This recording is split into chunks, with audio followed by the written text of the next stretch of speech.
Namaskar friends, here I am present with the second lecture on carbohydrate.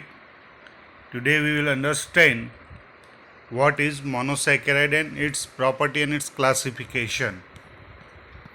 So you are requested to see the first video of carbohydrate 1 before study the second video.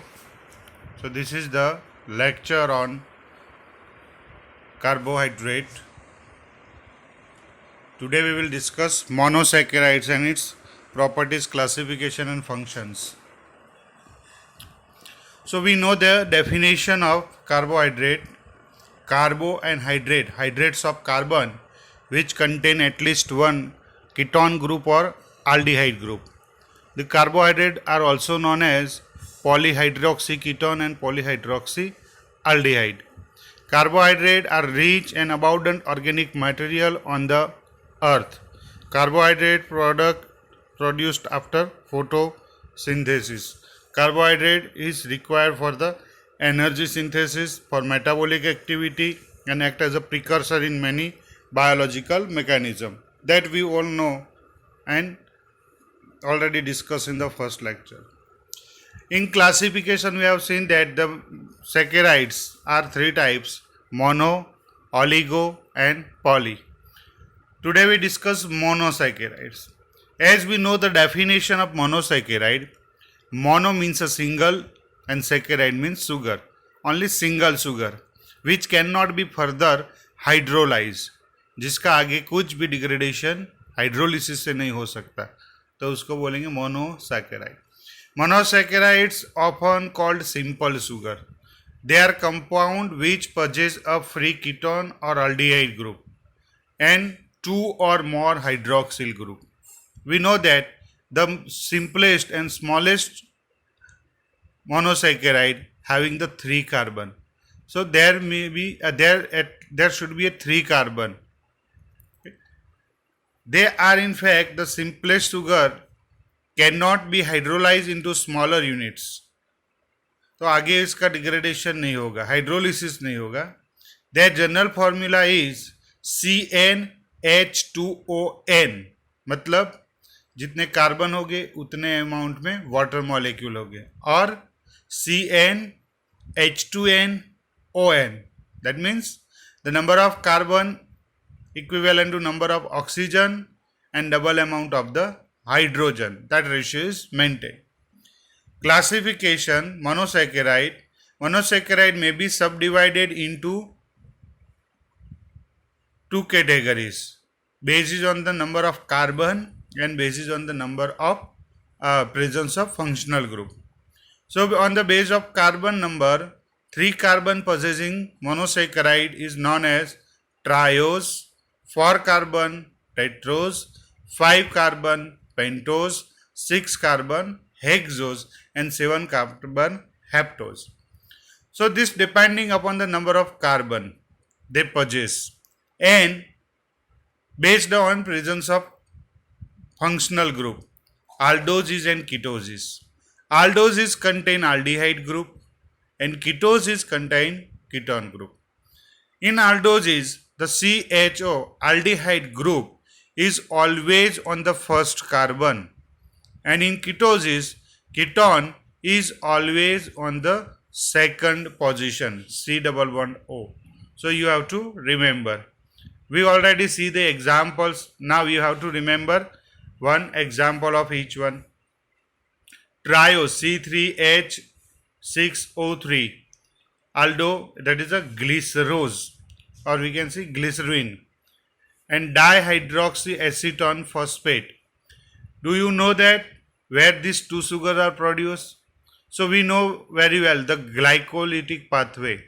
In glycolysis, the first is the glucose converted to glucose 6-phosphate, then it is converted to fructose 6-phosphate, then it is converted to fructose 1,6-biphosphate, and that after that fructose is split into 2 small molecules, and these 2 small molecules are these 2 sugar. One is glyceraldehyde 3-phosphate and dihydroxyacetone phosphate. So both these are the sugar which produce in the splitting mechanism of the glycolysis. तो glycolysis के pathway में जो 5वें step पे जो sugar बनती है वो 2 शुगर ये ट्रायोजिस है, जिसमें फॉस्फेट जोड़ दिया जाता है तो हम बोलते हैं ग्लिसराल्डिहाइड 3-फॉस्फेट एंड डाइहाइड्रोक्सी एसीटोन फॉस्फेट. अगर फॉस्फेट निकाल दिया जाए तो ये दोनों हो जाएगी ट्रायोज मोनोसैकेराइड, ग्लिसरोज और dihydroxy acetone. Tetrose, tetrose mean 4 carbon, erythrose, threose, erythrulose. तो ऐसे 3 शुगर ही है उसमें. तो ये शुगर कहाँ पे होगी? एक पाथवे आएगा आपको आगे पढ़ने में, पी पाथवे, परनस pentose pathway. So pentose phosphate pathway having this 4 carbon sugar in its, that is one of kind of glucose metabolizing pathway, pentose phosphate pathway. फिर पेंटोसिस होगा C5H10O5, रिबोस, जाइलोस, एराबिनोस, रिब्यूलोस, जाइल्यूलोस. तो ये 5 कार्बन वाली शुगर है. One more sugar is there, that is the deoxyribose. It is an example of 5 carbon monosaccharide. Okay, पर उसमें एक oxygen कम है. Hexose C6H12O6. So glucose, fructose, galactose, mannose, talose, sorbose, these all are the 6 carbon containing aldoses and ketoses. Heptose, so C7H14O7, that is 1, and glucoheptulose, pseudoheptulose. So there is a ketone carbon, ketose, heptose.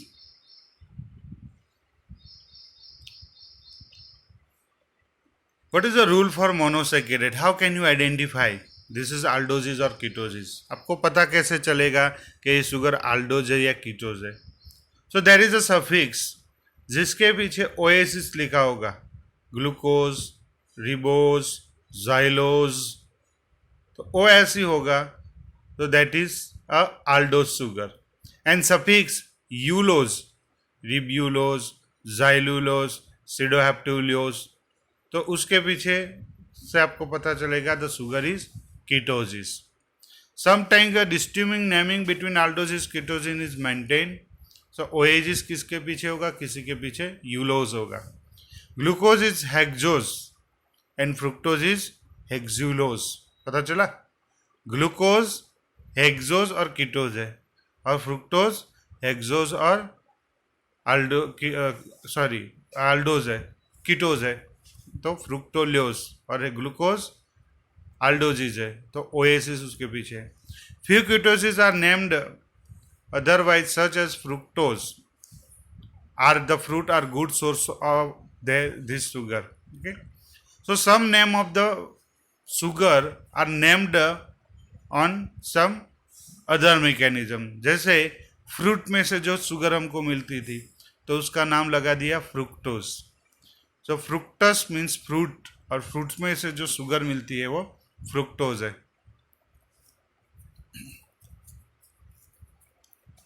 So carefully see, this is the difference between glyceraldehyde and dihydroxyacetone. तो यहाँ पे आपको 3 carbon दिखेंगे. First carbon C double bond O जो भी है वो aldehyde group है, CHO. और दूसरे कार्बन पे क्या है? OH and H.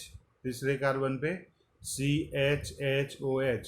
तो उसको ऐसे ही लिखा जाता है CH2OH. CH2OH. तो पहले कार्बन पे आप CHO लिख दो और लास्ट कार्बन पे CH2OH लिख दो. सिर्फ सेकंड कार्बन पे आपको HOH लिखना है. और सेकंड बाजू में क्या है इसमें? तो ये आपको डाइहाइड्रोक्सी एसीटोन है. तो उसमें हमेशा कीटोन ग्रुप होगा, वो कौन से नंबर पे होगा? सेकंड नंबर पे. Ketone will be on second number. यहाँ पे आप देख लीजिए,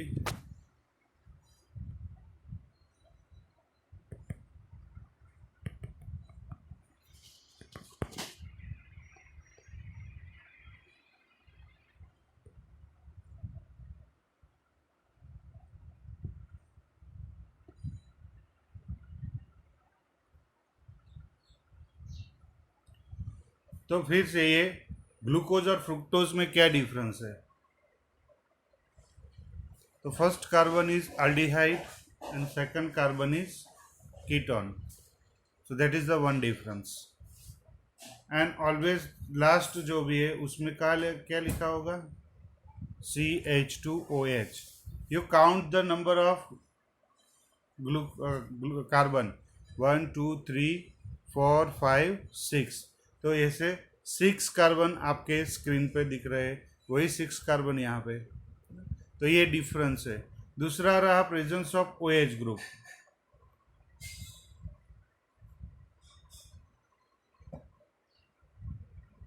तो OH ग्रुप जो भी है वो अलग अलग पोजीशन होने पर शुगर चेंज हो जाएगी. तो आपको 6 कार्बन वाली कितनी शुगर्स मिल सकती है वो हम आपको बाद में दिखाते हैं कैलकुलेशन के 6 कार्बन वाली टोटल कितनी शुगर पॉसिबल है और कीटोन में कितनी पॉसिबल और ग्लूकोज में कितनी पॉसिबल है. यहाँ पे देख लो आप 5 कार्बन शुगर. तो 5 कार्बन में ये एक चेंज है. This is the difference between RNA and DNA. ये रिबोज शुगर है और ये डीऑक्सी रिबोज है. तो रिबोज और डीऑक्सी रिबोज दोनों में बहुत ज़्यादा फर्क नहीं है, सिर्फ presence and absence of oxygen. ये जो ऑक्सीजन है इसमें नहीं है, मतलब दैट इज CH2.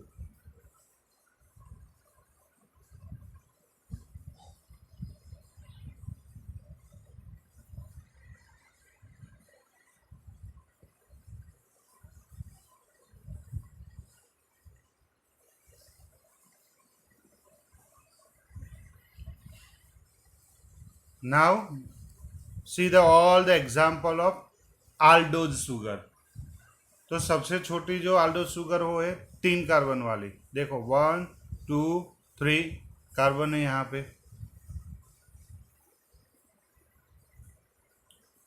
ऊपर जो फंक्शनल ग्रुप है वो है CHO अल्डिहाइड ग्रुप और नीचे CH2OH वो लिखा होगा. 4 कार्बन में क्या है? 2 तरह की पॉसिबिलिटी है. You study, there are 4 carbon.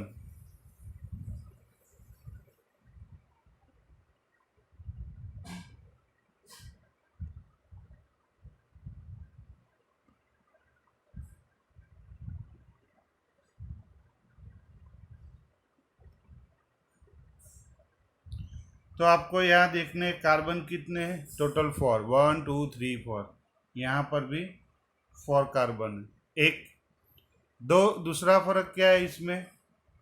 दोनों ही OH ग्रुप हाइड्रोक्सिल ग्रुप जो भी है वन साइड है और यहाँ पे 2 हाइड्रोक्सिल ग्रुप ऑपोजिट साइड है. तो इसके लिए दोनों को क्या कहा जाएगा? अलग अलग शुगर. तो फर्स्ट है जिसका नाम है एरिथ्रोस और दूसरे का नाम है threose. Okay. So there are 2 possibility in 4 carbon monosaccharide. Aldoses में 2 आल्डोजिस हो सकते हैं, एरिथ्रोज और थ्रियोस. जबकि कीटोसिस में एक ही होगा. हमेशा आल्डोजिस से कीटोसिस कम होते हैं. क्यों? वो हम नेक्स्ट देखते हैं. उसके बाद आपको स्क्रीन पे दिखाई देंगे 5 मेंबर शुगर. तो आपको 4 शुगर देखनी है, रिबोस, अराबिनोस, जाइलोस और लाइक्सोस. सब में क्या फ़र्क है? तो ये फंक्शनल ग्रुप की पोजीशन देख लो.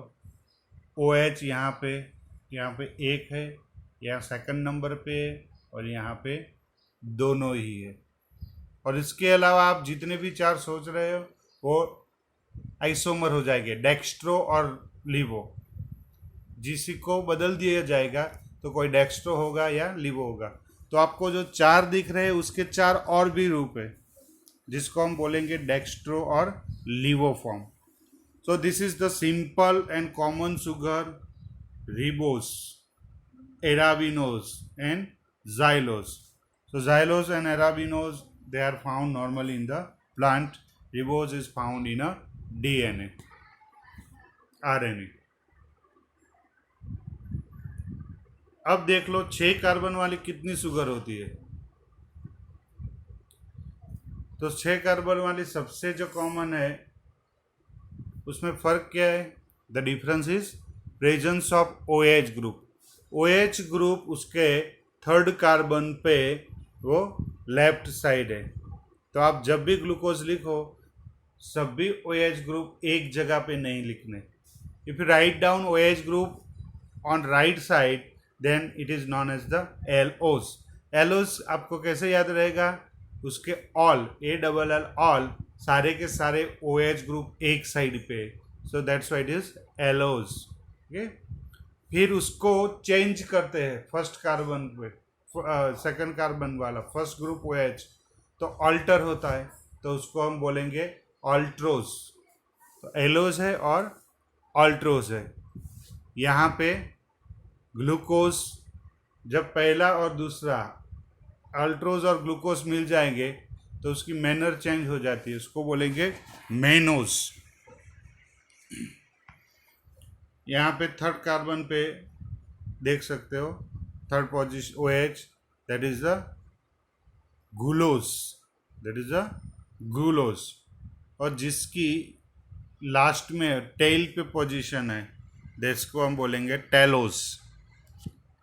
तो गैलेक्टोज मेनोज वो दोनों में ये एक पोजीशन और एक दो पोजीशन चेंज है, तो दोनों एक दूसरे के एपीमर्स बोले जाएंगे। When the two sugars are differ only at one position, एक ही पोजीशन में ही सिर्फ दोनों के डिफरेंस है, तो हम उसको एक दूसरे के एपीमर्स बोलेंगे। जैसे ग्लूकोज और मेनोज में आप देख सकते हो एक डिफरेंस ये है, यहाँ पे OH वो यहाँ है और यहाँ पे OH यहाँ है, so that is a only one position variation, so they are called epimer of each other.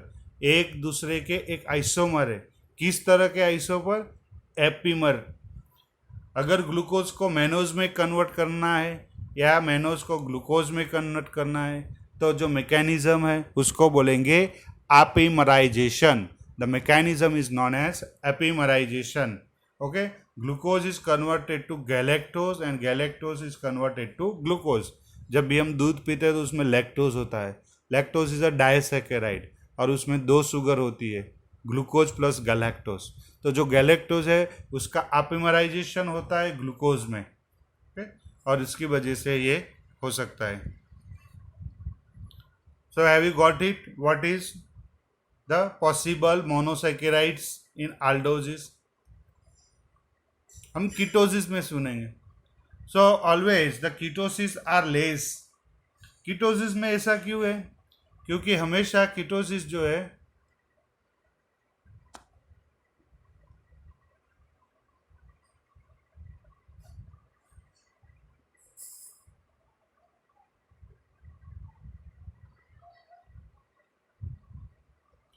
Ketosis में हमेशा C++O सेकेंड पोजीशन पे आता है, तो फर्स्ट पोजीशन हमेशा फिक्स हो जाती है CH2OH।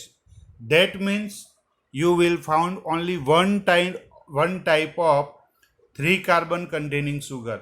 जैसे हमें aldoses में दो थे, aldoses में 2 पॉसिबल थे, एक डेक्स्ट्रो और एक लिवोफॉर्म। यहाँ पे ऐसा नहीं होगा, यहाँ पे आपको सिर्फ एक ही शुगर मिलेगी, डाइहाइड्रोक्सी एसीटोन। 5 कार्बन में आप देख लीजिए तो वहाँ पे aldoses में 4 थी, 5 कार्बन वाली। 4 कार्बन में देख लीजिए, you see there was a threose and erythrose in a 4 carbon. Here only one possibility. Why? Because the variation and the carbon number 2 is not possible. Ketone group occupy this variable position. तो यहाँ पे एक carbon ketone में हो जाता है। इसके लिए जो किराल कार्बन जिसको बोलते हैं, एसिमेट्रिक कार्बन जो पिंक कलर से आपको दिखता है, तो वहीं पे HOH राइट लेफ्ट होंगे, तो आपको 2 एरिथ्रोलोज मिलेंगे, एक डेक्स्ट्रो और एक लिवो, पर शुगर तो एक ही होगा, एरिथ्रोलोज। वहाँ पे 2 शुगर है, थ्रियोज और एरिथ्रोस। और उन दोनों के ही डेक्स्ट्रो और लिवो दोनों ही मिलेंगे, मतलब उनके 4 आइसोमर होंगे, इसके 2 आइसोमर होंगे। तो हमेशा कीटोन शुगर में आल्डोज शुगर से एक कार्बन कम होता है, एसिमेट्रिक कार्बन लेस होता है। जैसे 5 कार्बन, वहाँ पे हमने 4 देखे, 4 शुगर देखी, रिबोज, एराबिनोज, जाइलोज। तो यहाँ वहाँ पे जो 4 हमने शुगर देखी, यहाँ पे आपको 2 ही दिखेंगी, रिब्यूलोज और जाइल्यूलोज। तो आपको पिंक कलर में पता चल जाता है, pink colour is of chiral carbon. So OH and H वो लेफ्ट राइट हो सकेंगे यहाँ पे। तो ये आप चीज़ देख सकते हो। 6 कार्बन में वहाँ पे 8 शुगर थी, 8 शुगर्स वाज देयर। वहाँ पे allose, altrose, glucose, mannose, gulose और लास्ट में गैलेक्टोस और टेलोस, ऐसे 8 शुगर्स थे। यहाँ पे 4 ही होगी। 4 शुगर्स में क्यों? क्योंकि सेकंड पोजीशन में कीटोन है और पहला और आखिरी जो कार्बन होता है वो किराल नहीं होता, CH2 होता है उसमें। तो 2 पोजीशन पे H2 होता है, इसीलिए। तो बचे कितने किराल कार्बन? 3। तो 3 किराल कार्बन जो है उसकी पोजीशन OH पे से यहाँ पे 4 शुगर है, उसमें से हमारा फेमस जो भी एग्जाम्पल है that is a fructose. Fructose के अलावा कौन सा है? तो psicose, sorbose, tagatose, these are the example of 6 carbon containing ketohexoses. बरोबर। मोनोसेकेराइड्स के यूज क्या है? तो ये ग्लाइकोलिटिक पाथवे, ग्लाइकोलिटिक पाथवे में सबसे पहला मोनोसेकेराइड कौन सा है? The glucose is there. उसके बाद फ्रुक्टोज, यहाँ उसके बाद नीचे ग्लिसरॉल्डिहाइड और डाइहाइड्रोक्सी एसीटोन बनता है। So this all are the monosaccharides. तो आपको ट्रायोज में लिखा है glyceraldehyde and dihydroxy acetone phosphate. तो ये दोनों कहाँ पे यूज होता है? Found in three phosphoglyceraldehyde in glycolytic pathway. दूसरा भी ग्लाइकोलिटिक पाथवे में होता है टेट्रोस। तो ये टेट्रोस और ये हेप्टोस, ओके, ये 4 कार्बन और 7 कार्बन वाली शुगर कहाँ पे मिलेगी आपको? Found in the pentose phosphate pathway, जो आपको आगे आगे पढ़ना पड़ेगा। रिबोस, सो वो RNA में होगा, RNA, mRNA, tRNA, rRNA। Deoxy ribose जो DNA में। रिब्यूलोस वो पेंटोस फॉस्फेट पाथवे में आता है। जाइलोस वो ग्लाइकोप्रोटीन में रहता है। जाइल्यूलोस तो यूरोनिक एसिड पाथवे उसमें रहता है। Glucose sugar fuel of all life, 99% micro organism glucose खा सकते हैं, दे ईट द ग्लूकोज। फ्रुक्टोज, तो फ्रुक्टोज वो सेकंड और थर्ड पोजीशन पे आता है ग्लाइकोलिसिस में, फ्रुक्टोज 1,6-फॉस्फेट बाइफॉस्फेट ऐसा। Galactose, so galactose is present in the lactose, और लैक्टोज क्या है? The sugar which is produced by animal, mother milk में जो होता है लैक्टोज, और उसमें डाइसैकेराइड है लैक्टोज। तो डाइसैकेराइड लैक्टोज में ग्लूकोज प्लस गैलेक्टोज होता है। और सिडोहेप्टुलोज वो पेंटोस फॉस्फेट पाथवे में बनता है, 7 carbon containing. So these all are the use of monosaccharide in biochemistry, or these are all the precursors in their pathway. Monosaccharide में हम थोड़ी बात कर ले एसिमेट्रिक कार्बन की। सो एसिमेट्रिक कार्बन मतलब a carbon it is said to be asymmetric when it attach the 4 different group. 4 अलग अलग ग्रुप में से उसके चारों ग्रुप अलग अलग है, उसको हम बोलेंगे एसिमेट्रिक कार्बन। कार्बन के 1, 2, 3 और 4 फंक्शनल ग्रुप है, बराबर। तो चारों फंक्शनल ग्रुप अलग अलग होते हैं, तो उसको बोलेंगे एसिमेट्रिक कार्बन। तो आपके जो प्रीवियसली इमेजेस थे उसमें आपने देखा एसिमेट्रिक कार्बन थे, उसको पिंक कलर से लिखा था। पिंक कलर क्यों? कि उसमें 4 कार्बन, चारों फंक्शनल ग्रुप अलग अलग थे। यहाँ पे आप नीचे देख सकते हो ग्लिसरॉल्डिहाइड, तो उसके फर्स्ट और लास्ट कार्बन एसिमेट्रिक नहीं है। क्यों? क्योंकि उसके पहले तो 3 ही एटम है। फर्स्ट कार्बन में HO और कार्बन C है, और लास्ट में क्या है, C के साथ H2 है, मतलब उसके पास 2 हाइड्रोजन है, तो वो 2 किराल नहीं हुए। जबकि सेंट्रल एटम है, उसके चारों ओर देखो, ऊपर कार्बन, एक साइड में हाइड्रोजन, एक साइड OH हाइड्रोक्सिल ग्रुप, और नीचे भी कार्बन फंक्शनल ग्रुप है। तो नीचे CH2 ग्रुप है। तो यहाँ उसके चारों फंक्शनल ग्रुप अलग अलग होने से वो किराल कार्बन बन जाता है। तो किराल कार्बन जो है उसमें पोजीशन वेरिएशन होती है। यहाँ पे आप देखो OH लेफ्ट साइड है as compare to last OH। तो लास्ट में CH2OH जो है उसके हाइड्रोक्सिल ग्रुप में जो OH है उसकी कंपेयर में यहाँ सेकंड पोजीशन वाला OH लेफ्ट में है, बराबर। तो उसको एल ग्लिसरॉल्डिहाइड बोलेंगे और इसको डी ग्लिसरॉल्डिहाइड बोलेंगे। क्यों? कि दोनों ही एक ही साथ है। तो L means लिवो and D means dextro. तो हमेशा 3 कार्बन होंगे और आल्डोस शुगर होगी, तो उसमें किराल कार्बन कितने होंगे? तो 2n कितने होंगे? 2n, 2 जितने 2 -2 आपको कर देने हैं। जैसे इसमें 3 कार्बन है तो पहला और आखिरी निकाल दीजिए, तो कितने बचेंगे? 1 कार्बन। अब 1 किराल कार्बन है तो उसमें से डेक्स्ट्रो और लिवो कितने बनेंगे? तो 1 किराल कार्बन का मतलब 2:1, 2 उसके 2 बना दीजिए, तो 1 डेक्स्ट्रो होगा, 1 लिवो होगा। ठीक है। आइसोमर्स क्या है? तो आइसोमर्स मीन्स जितना भी उसका फॉर्मूला है, जितने numbers of carbon, hydrogen, oxygen है, वही सेम के सेम रहते हुए मॉलिक्यूल के अंदर जो भी डिफरेंस होगा, it is a isomer. So isomer are of 2 type mainly, structural isomer and stereo isomer. See in the images butane and isobutane. आपको ब्यूटेन में टोटल कार्बन और हाइड्रोजन्स कितने दिखेंगे? 4 कार्बन हो गए और 10 हाइड्रोजन हो गए। सो C फॉर H10 जिसका मॉलिक्यूलर फॉर्मूला है। आइसोब्यूटेन का भी C फॉर H10 होगा, बट अरेंजमेंट इज डिफरेंट।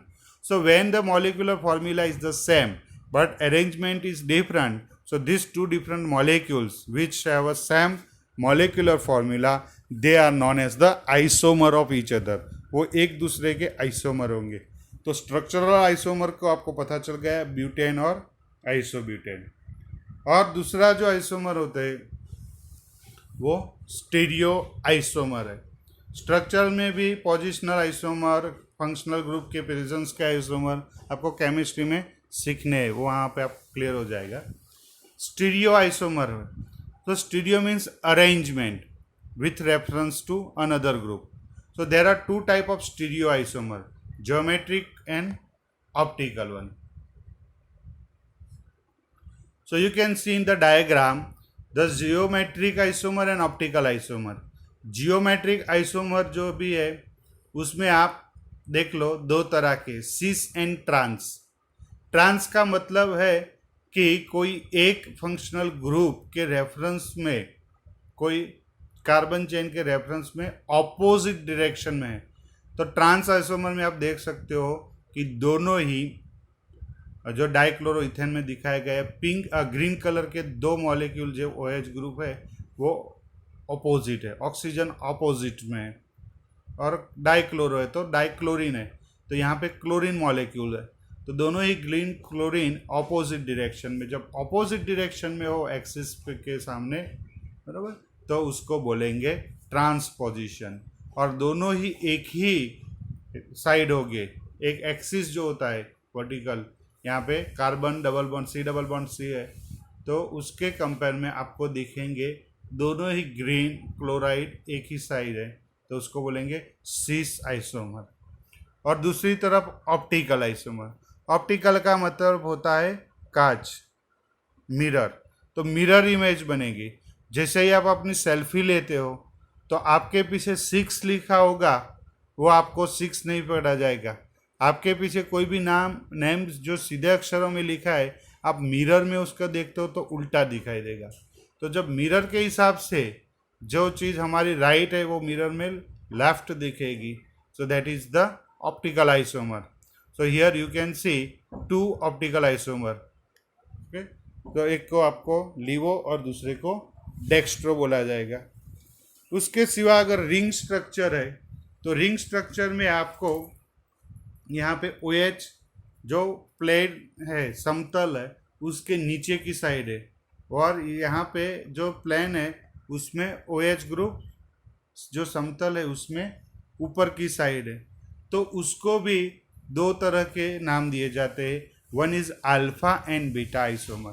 तो यहाँ पे आपको जितने आइसोमर कार्बोहाइड्रेट में होते हैं वो सब दिखा दिए, बराबर. Cis, trans, dextro, levo, alpha and beta. तो अल्फा और बीटा फॉर्म कहाँ पे होंगे? जब वो रिंग फॉर्म में होगा शुगर, तब. फिर से हम बात कर ले कि एक ट्रायोज है, तो जो ट्रायोज है उसमें कितने एसिमेट्रिकल कार्बन हो सकते हैं? तो ट्रायोज में फर्स्ट और लास्ट कार्बन है वो एसिमेट्रिकल नहीं है, तो सिर्फ सेंट्रल वाला कार्बन एसिमेट्रिकल है. मतलब नंबर एसिमेट्रिकल कार्बन का एक है. तो एक में से कितने आइसोमर बन सकते हैं? There are two isomer, one is dextro and another is levo. तो वो कैलकुलेशन आपको करना है. अगर आपके पास 4 कार्बन वाली शुगर है तो 4 कार्बन में से पहला और आखिरी कार्बन निकाल दीजिए, तो 2 कार्बन मिलेंगे, और 2 कार्बन जो भी है उसके 2 डेक्स्ट्रो और 2 लीवो आइसोमर बन जाएंगे. ओके, आपके पास 3 है या 4 है तो ये नंबर ऑफ कार्बन के हिसाब से नंबर ऑफ शुगर आपको पता चल जाएगी. जैसे आपको ग्लूकोज देखा तो उसमें 8 का थे. ग्लूकोज में आपने क्या देखा? टोटल 8 शुगर थी ग्लूकोज, और उसके मिला के एलोज, एल्ट्रोज, ग्लूलोज, ट्रेलोज है, मैनोज, गैलेक्टोज. तो उसके सबके डेक्स्ट्रो फॉर्म्स हो गए और सबके लीवो फॉर्म हो गए, यानी टोटल 16 आइसोमर्स आल्डोज में होंगे. हमेशा आल्डोज में जितने नंबर ऑफ एसिमेट्रिकल कार्बन्स होते हैं उससे एक कम कीटोसिस में होता है, इसीलिए आल्डोसिस से कम कीटोसिस होते हैं. बात करेंगे म्यूटा रोटेशन और एपिमराइजेशन की. तो आगे ही मैंने आपको इमेज पे बता दिया. यहाँ पे आप ऑब्जर्व करें glucose molecule. So with reference to glucose molecule in mannose that is highlighted with pink color, you see that the OH group on the second carbon is vary. तो आप ग्लूकोज और मैनोज दोनों को compare कीजिए. तो glucose और mannose दोनों में सिर्फ एक पोजीशन पे डिफरेंस है. तो आप डेफिनेशन पढ़िए. Two sugar that differ only in the configuration around one carbon are called epimer. तो उसको हम एपीमर बोलेंगे जहाँ पे दोनों में सिर्फ एक ही पोजीशन का वेरिएशन है. तो यहाँ से आप क्या बोल सकते हैं? Glucose and mannose are epimer of each other. वहाँ पे ग्लूकोज और गैलेक्टोज में भी देख लीजिए, 4th कार्बन पे variation. So glucose and galactose are epimer. Now my question to you that is mannose and galactose are epimer of each other. आपको सोचना और बताना है कि ग्लूकोज और मैनोज एक दूसरे के एपीमर है या नहीं है. तो आपको पता चल जाएगा कि नहीं है. Why? Because they are not differ only at one position. Glucose से वो दो अलग अलग एपीमर है, पर वो दो अरस परस अपने आप में एक दूसरे के एपीमर नहीं है. सो ये एपीमराइजेशन प्रोसेस, ग्लूकोज में से गैलेक्टोज बनना या गैलेक्टोज में से ग्लूकोज बनना, उसको हम बोलेंगे एपीमराइजेशन. और ये चीज़ जब रिंग फॉर्म में होगा, रिंग स्ट्रक्चर में होगा, तो रिंग स्ट्रक्चर में अल्फा में से बीटा होगा और बीटा में से अल्फा होगा. तो बीटा में से अल्फा और अल्फा में से बीटा होने वाली जो मैकेनिज्म है उसको बोला जाएगा म्यूटा रोटेशन.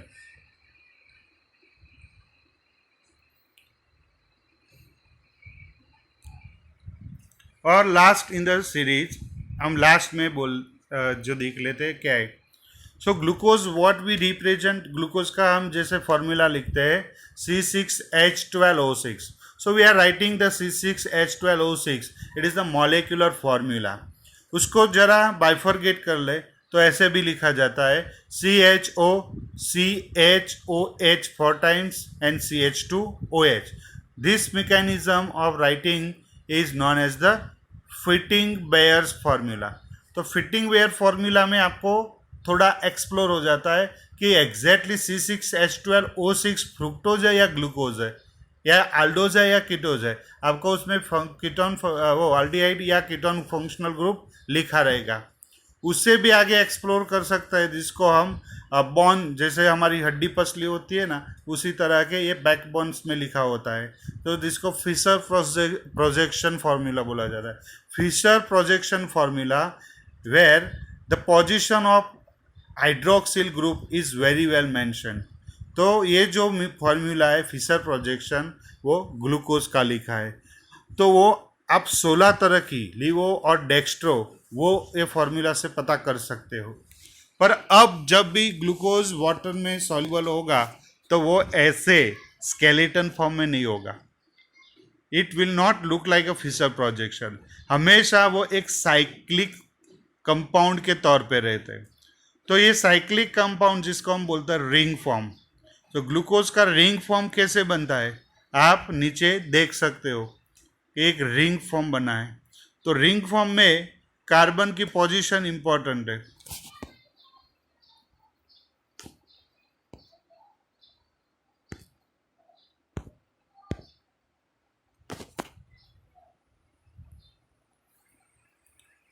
देखिए 1 नंबर का कार्बन यहाँ पे,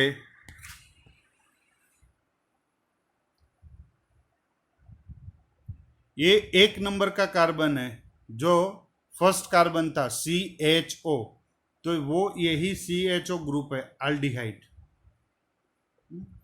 ये दूसरा कार्बन, ये तीसरा, ये चौथा, ये पांचवा. और उसकी जो टेल थी CH2OH वो हमेशा रिंग से बाहर होगी. मतलब कि आपका जो भी था वो इस पोजीशन में रहा. 1 2 3 4 5 और 6. Is it? तो ऐसे 6 पोजीशन पे होता है. और 5 नंबर का जो OH ग्रुप होता है ना, ये O और ये H, वो यहाँ पे बॉन्ड बनाएगा. यानी first carbon attach with the 5. यहाँ पे देख सकते हो ना. तो ये फर्स्ट CHO ग्रुप है, वो रिंग किससे बनाएगा, ये OH ग्रुप से. तो आपने बिच्छू को देखा होगा. तो ये बिच्छू का हेड होता है और ये इसकी टेल होती है. तो ये 6 नंबर वाला CH2OH आपको हमेशा कहाँ दिखाई देगा, बाहर दिखाई देगा. तो ये जो रिंग बनती है उसमें 5 मेंबर पेंटोजिस है, तो 5 मेंबर रिंग बनेगी. तो पेंटोजिस का जो 5 मेंबर रिंग है उसको बोलेंगे फ्यूरान, और 6 मेंबर रिंग है उसको बोलेंगे पायरान.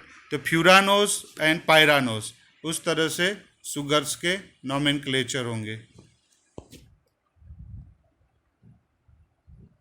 तो आपको रिंग स्ट्रक्चर ये वीडियो को पॉज करके भी ढंग से देखना है.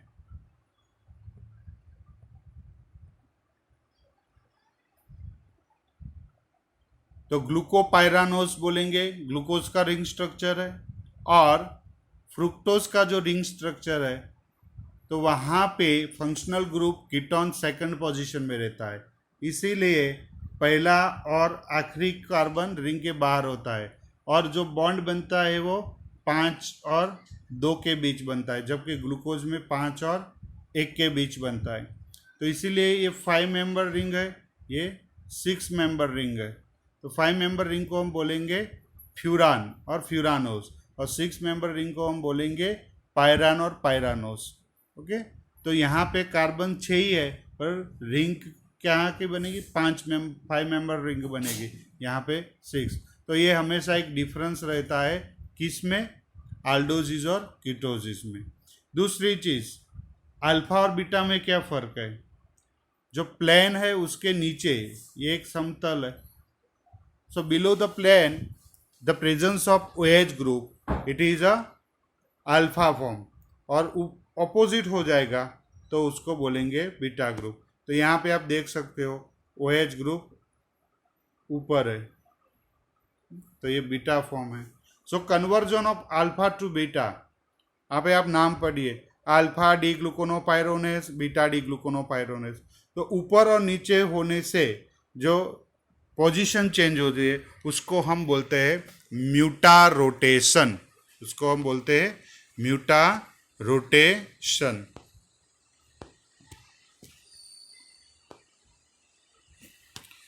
तो यहाँ पे आप पोजीशन देख लीजिए नीचे, म्यूटा रोटेशन। तो थोड़ा स्लाइड को पढ़ लीजिए। तो यहाँ पे म्यूटा रोटेशन में से अल्फा और बीटा जो एक दूसरे के आइसोमर्स है, यहाँ हम इन एक दूसरे को एपीमर्स नहीं बोलेंगे, यहाँ हम एक दूसरे को क्या बोलेंगे? We will say them as a anomers, we will tell them as a anomer, anomer alpha and beta of each other. So with this one, the second lecture on introduction of carbohydrate and monosaccharide and its property is over.